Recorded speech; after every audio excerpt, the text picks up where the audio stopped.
Bill and Cassie Bauson are joining us today to share about their mission work in Africa. They're part of our Enright Flight Ministries in Kafakumba, and they're representatives in God's name, and they definitely show us a great example of what it is to be the hands and feet of Jesus Christ as we reach out in different parts of the world. So on behalf of the church, I thank you for joining us today. Thank you so much.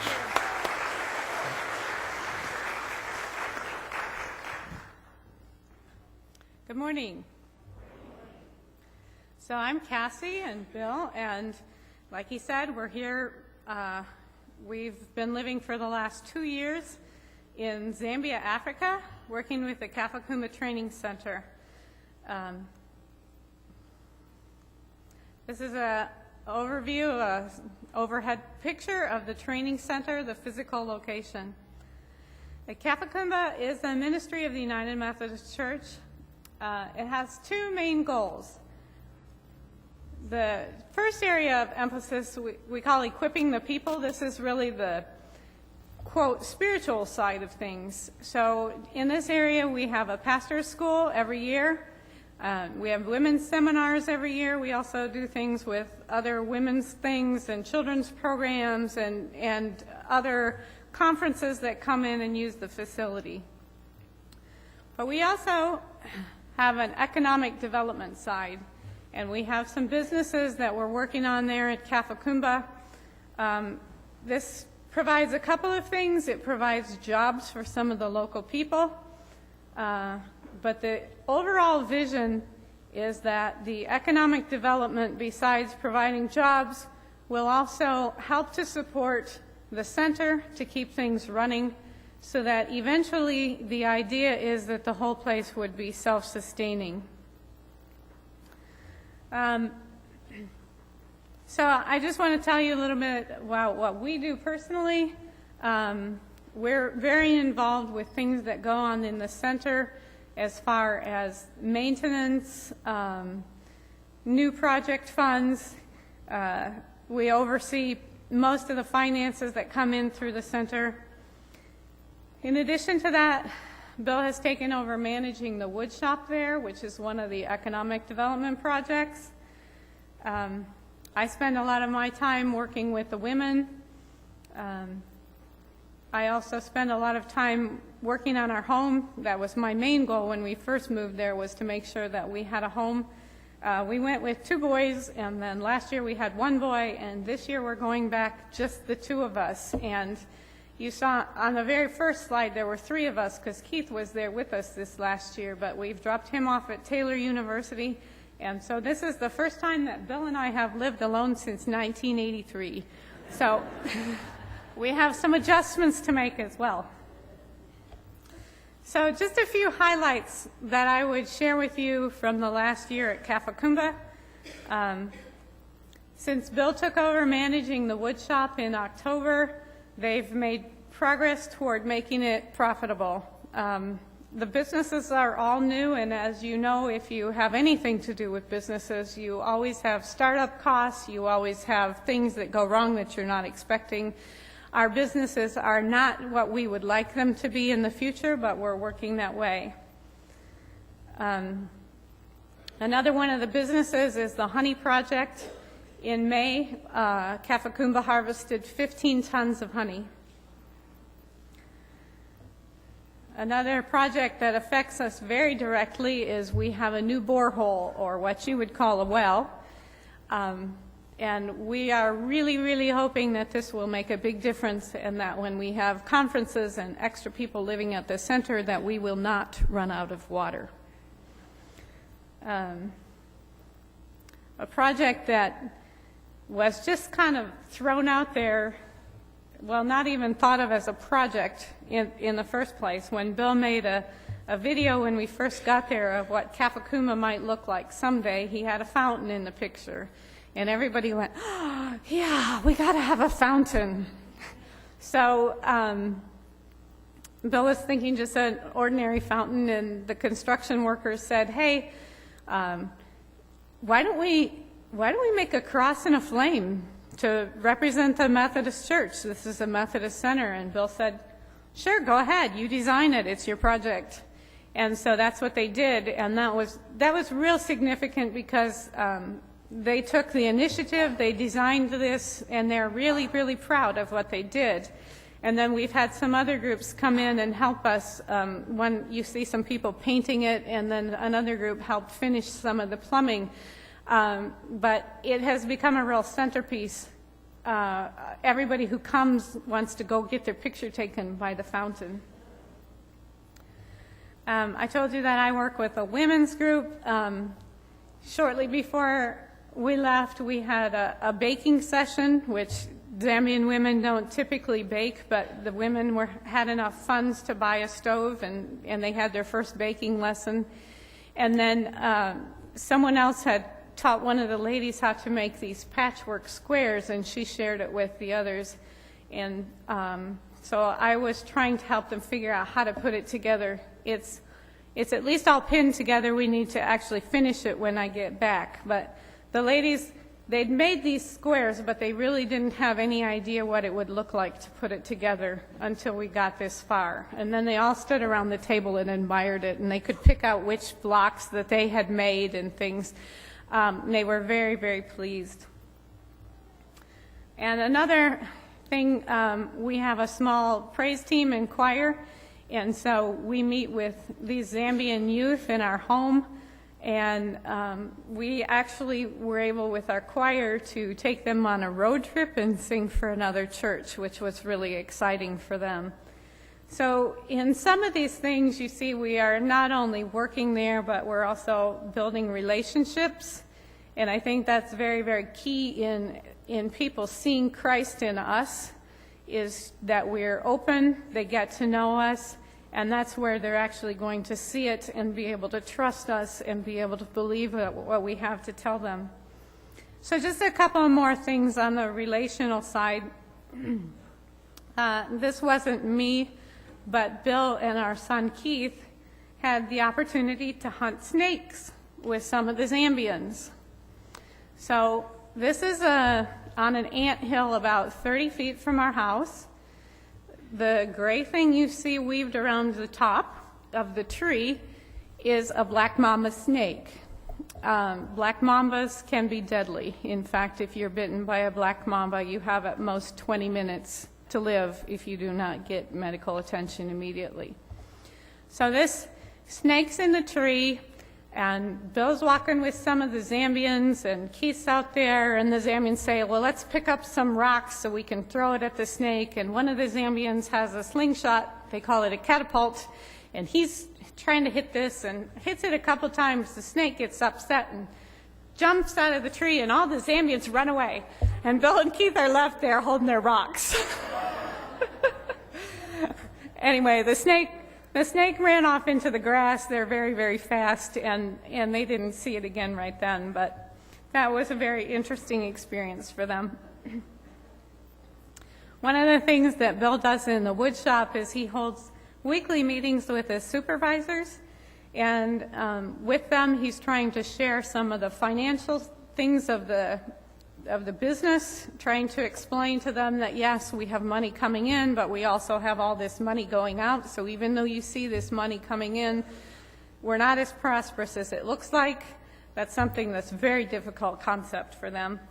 And he's also trying to teach them like how to do some of the quotes for some of the orders that come in, and give them a little bit more responsibility.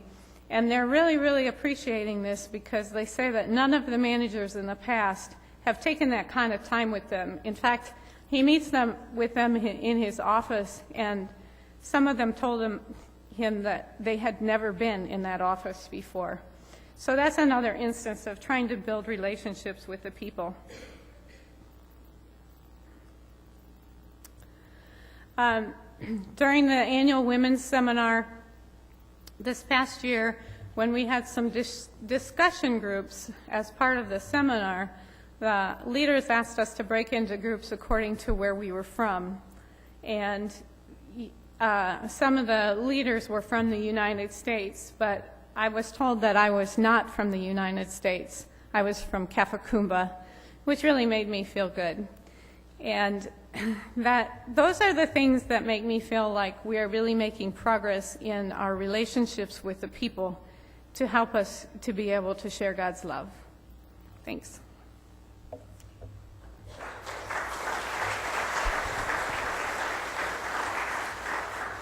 Morning.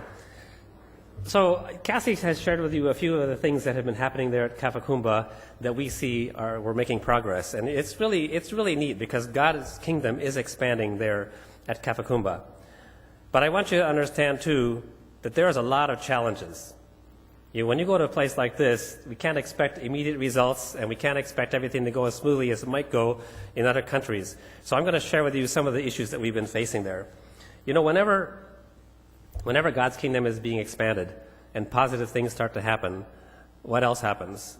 The devil comes along. He does not want to see things happening there. He doesn't want to see progress made in God's kingdom. And so one of the lessons that I've been learning as we've been there for the last couple of years is that we're at war. We're in a spiritual battle. It's not a war against flesh and blood, but as the Bible says, against powers and principalities. And we face pressures and challenges from a lot of different areas. One of them is an internal pressure. We didn't grow up as missionaries. We lived in Kokomo for, I don't know how long it was, 30-some years. And so we left everything behind, basically, and moved over there into a new life. And so we ask ourselves questions like, was this really worth it? Are we really having an impact on the people there? The devil says, you guys aren't doing any good over there at all. We have a lot of internal pressures. We also face external pressures. I want to read to you an entry that I put on Facebook on May 22nd of this year. This was right in the middle of pastor school. A 1/2-inch copper cable powering Kafakumba melted last night. High voltage blew out some radios and a sewing machine. The well pump had no power all night, so there's no water in our water tanks. Our main internet antenna quit working. The guard got shocked when he tried to lock the gate. There's more than 100 people staying at the center for the next 4 weeks. Plus, one of the woodshop customers wants a quote immediately for about 50 custom hardwood doors and frames. What a boring day. There must be something we can do to liven up this place. And then I put this picture on Facebook as well. That's missionary life.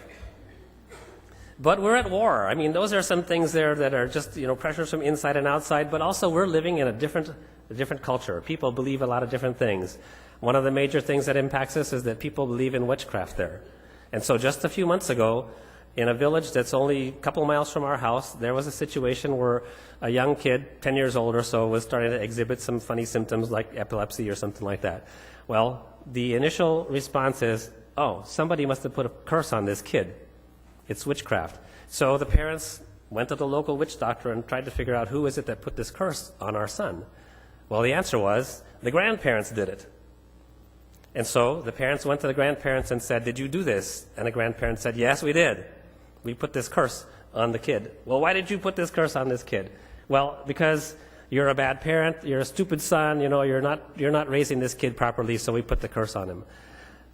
So the parents said, well, will you take it off? And the grandparents said, no, we're not going to. So as a result, the parents went to the village and told the neighbors, those people over there are witches. And so in the middle of the night, one night, villagers went over there to the grandparents' house, dragged the grandparents out, stoned them, wound up killing the grandmother, and the grandfather escaped. Now, that was just a few months ago, a couple miles from our house. And a lot of people believe in things like that, and they live their lives, battling witchcraft. Other things that happen, we have a lot of issues of theft. For example, we had caught one of our workers stealing chickens out of the freezer. And our rules are if you're caught stealing, you're fired. So we fired this guy. Now, he's an older guy in his 50s or so, which I'm 53, so I fit in that category too, I guess. Anyway, so we fired him. Well, the problem is he's not very smart. He's an older guy. Now he has no source of income. So did we make a mistake? Is he going to come back in the next few months because he no longer has anything to feed his family? But on the other hand, we had to do something. That's a pressure for us. Then we have other situations where we're not sure exactly what's going on, but this is a picture of a water pipe. Okay, this is coming out of our main water tank, which holds about 13,000 gallons. So a few months ago, we realized we didn't have water. We kept running out of water. Even though nobody was there, we're running out of water. So we found this pipe, and it turns out it was leaking. So I asked the guys, let's dig it up, let's cut it out and replace it. And then here's a picture of the pipe, close up. Okay, what does that look like to you? Those are not natural breaks, right? Somebody went in there and cut that thing in 3 places, and so we had water coming out all the time. There's been a couple of other examples where things like that have happened. It was very obvious that someone was sabotaging the things that were going on there at the center. And so I asked the guys, why would somebody do something like this? Well, jealousy. They don't want to see people making a lot of success. They should be the ones making success, not the other guy. So they pull you down. And then, my explanation is it's because the devil does not like to see what's going on there, and he's going to hit us any way he can to try and stop the progress that's being made there at Kafakumba. But God has called us to be faithful in the face of these difficulties. This is a verse that's one of Cassie's favorites. Therefore, since we are surrounded by such a great cloud of witnesses, let us throw off everything that hinders and the sin that so easily entangles, and let us run with perseverance the race marked out for us. Now, we truly believe that God called us to go there to Zambia and to run this race at Kafakumba. And he's calling us to have perseverance and to be faithful. And when things like I just showed you are happening, we need to remember that we're there for a reason. God called us. It's up to us to be faithful and have that perseverance. Now, we're not guaranteed that we'll see results, but we are told to obey anyway, and that's what we hope that we're doing. So, one thing I want to explain to you is when we have snakes like what Cassie showed you, the thing that we do is we light a fire like that, and we burn all the grass that's in the area, hopefully chasing all the snakes out where they'll either leave or they can be exposed and we can get them. So what I'm asking you is, would you join with us in prayer as we're working there at Kafakumba to light a fire underneath Kafakumba, not with flame, but with prayers. Because God's people are the ones that are able to lift up the prayers to him and to bless the work that's happening there at Kafakumba and the people that are working there, chase those snakes out that are doing things like cutting water pipes, and to allow that place to succeed. Because we know that God wants it to succeed. He called us there. He blesses it. There's a lot of good things happening, and it's only by the prayers of the people that we can actually succeed. So we're asking you, help us to light that fire of prayers underneath Kafakumba. And as we're running this race, one thing that we need to remember is that this season of evil that we're experiencing, that's going to pass. It's not going to last forever. But the work that God has done there at Kafakumba will last forever. And so we ask you to join with us in making sure that that continues and that the season of evil does pass. We want to thank you for the support that you've given to us. We've been here for a couple different years just before we left, and since we've been there, we appreciate the prayers that you guys are sending up for us. We appreciate the financial support, and we thank you for giving us a chance to see you once again here at Monticello. And just thank you very much.